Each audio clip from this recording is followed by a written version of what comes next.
Welcome back to the channel. Today we're going to bring you a tale that spans from the bustling corridors of Chicago O'Hare International Airport to the silent depths of the Coral Sea where the USS Lexington CV-2 lies entombed. Little do travelers rushing through O'Hare know that the very name of the place that they navigate pays homage to a hometown hero, Edward Butch O'Hare, whose audacious heroism saved the USS Lexington from the clutches of destruction during the darkest days of World War II. But who was Butch O'Hare, and how did he single-handedly rescue Lady Lex, as she was affectionately called, from impending doom? Today we embark on an adventure that unveils the incredible connection between Al Capone, a daring flyboy, and a legendary aircraft carrier, and a story etched into the very fabric of Chicago's DNA. Now hear this. Before we dive into this heroic exploits of Butch O'Hare, let's take a moment to acknowledge the effort that went into bringing you this narrative. We've traversed the decks of the USS Lexington CVT-16, docked in Corpus Christi, Texas, capturing the essence of this storied vessel. While it's not the original Lady Lex that sank in 1942, the images we present are a mix of our own first-hand experience and historical stock footage. If you ever find yourself in Corpus Christi, we highly recommend touring the ship, a living testament to naval history. That is all. Now let the journey begin. We're off the beaten path. In the murky shadows of Chicago's underworld, where Al Capone held the city in a vice grip of crime, there existed an unsung hero, a man named Easy Eddie. Capone's right-hand man, Eddie was the legal maestro who kept the notorious Scarface from the cold clutches of justice.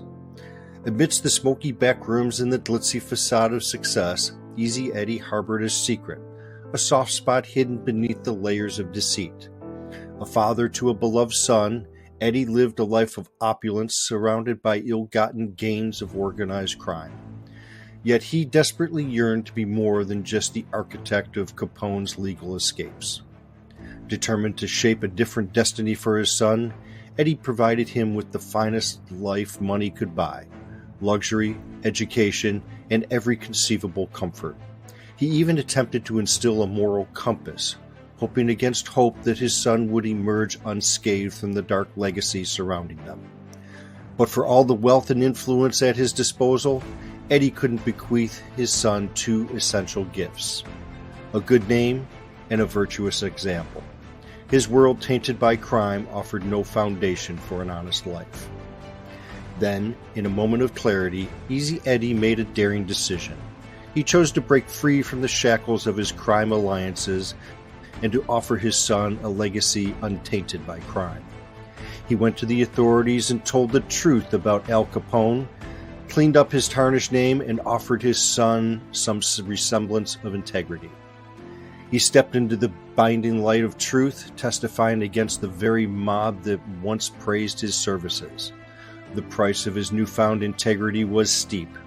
In a lonely Chicago street echoed with the thunder of gunfire, and Easy Eddie's life flickered out in a blaze of sacrifice. In his pockets, the police discovered more than the remnants of a once powerful man. A rosary, a crucifix, a religious medallion, and a poem carefully clipped from a magazine painted a picture of a man who, in his final moments, sought solace in faith and reflection. The poem's words whispered a timeless truth, a testament to Easy Eddie's final act of redemption. The clock of life is wound but once, and no man has the power to tell just when the hands will stop. At late or early hour, now is the only time you own. Live, love, toil with a will. Place no faith in time, for the clock may soon be still. Profound. Easy Eddie may have paid the ultimate price, but in his sacrifice he gifted his son a chance at a different fate.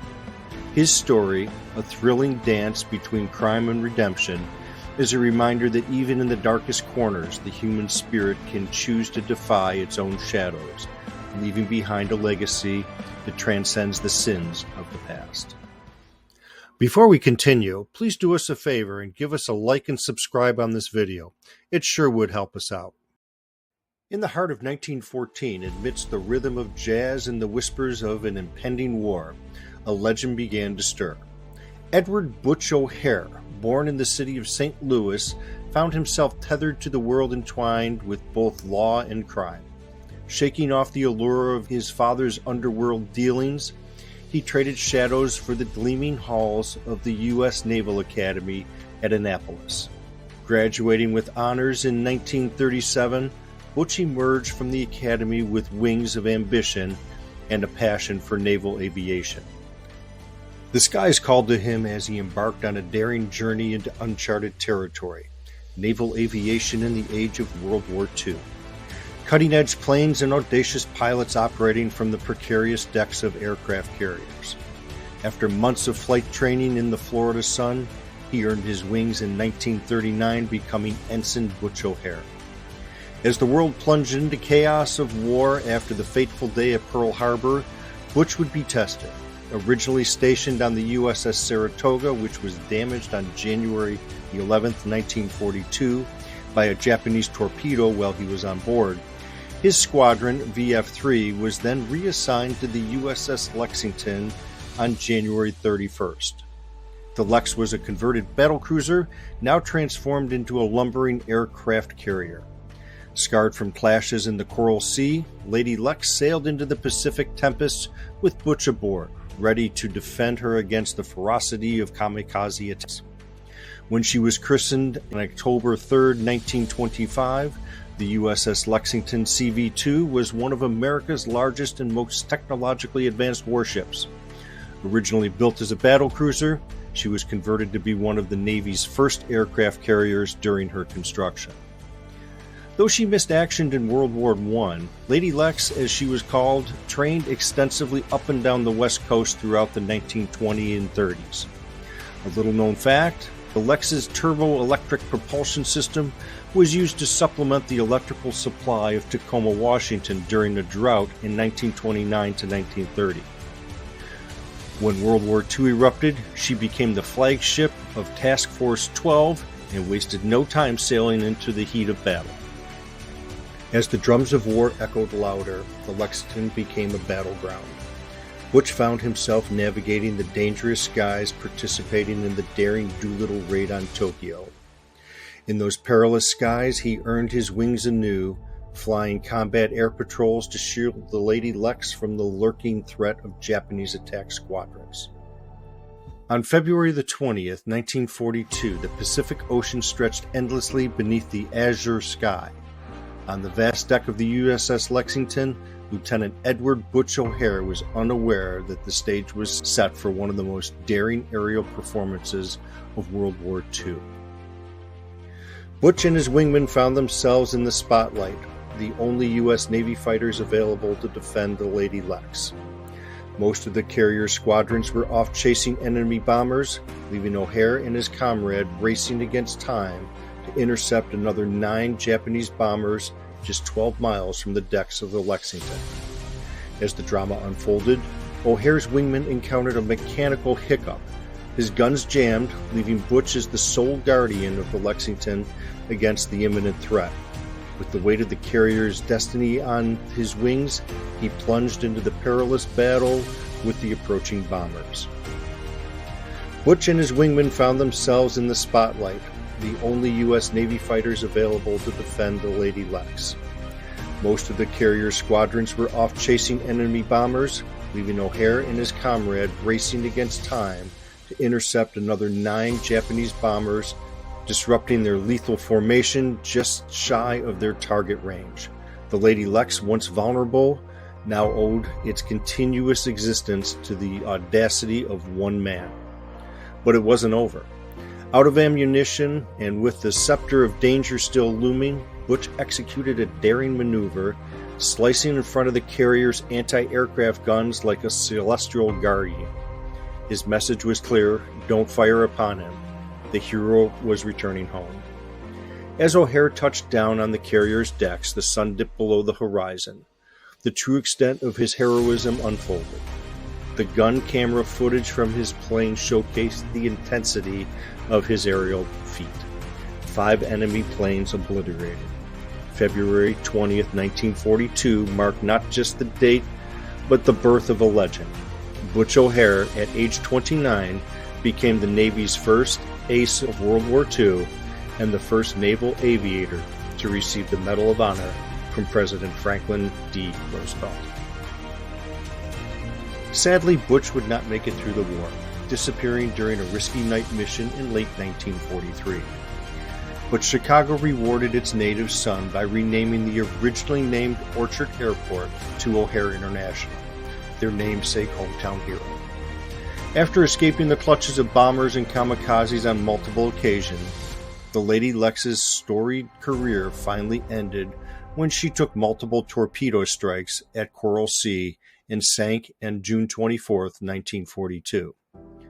Rediscovered virtually intact in 2018, the carrier was surveyed extensively, granting new insights into the carrier life for sailors like Butch O'Hare during those fateful months defending her in the swirling storms over the Pacific.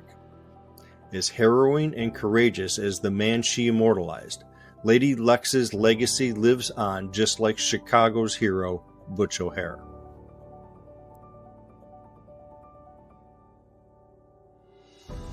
So we've come to the end of the runway, recounting brave Butch O'Hare's sacrifice over the Pacific that immortalized his name on Chicago's bustling airport. Here's a parting thought from yours truly as you race to catch your next connection. Always remember Butch O'Hare, the link between an airport, Al Capone, and the USS Lexington. Take a moment to visit Butch's memorial between Terminals 1 and 2, a tribute to a man who danced with danger in the vast, unforgiving skies of World War II, leaving a lasting mark on history. Throttle back for a minute as you pass his stern bronze gaze and remember the guts it took to face down an entire fleet of Japanese bombers just to save his brothers in arms aboard the USS Lexington. Grab yourself a Vienna beef Chicago dog, crack a tall boy, and salute the fearless kid who did the Windy City proud so many miles from home. Tag me here on the channel with your smiling mug and descriptions of how you honored the distinguished namesake. Here's to courage, Chicago, and always savoring the city's colorful tales. If you like this video, please subscribe, give us a like, and comment below. Thanks for joining us off the beaten path.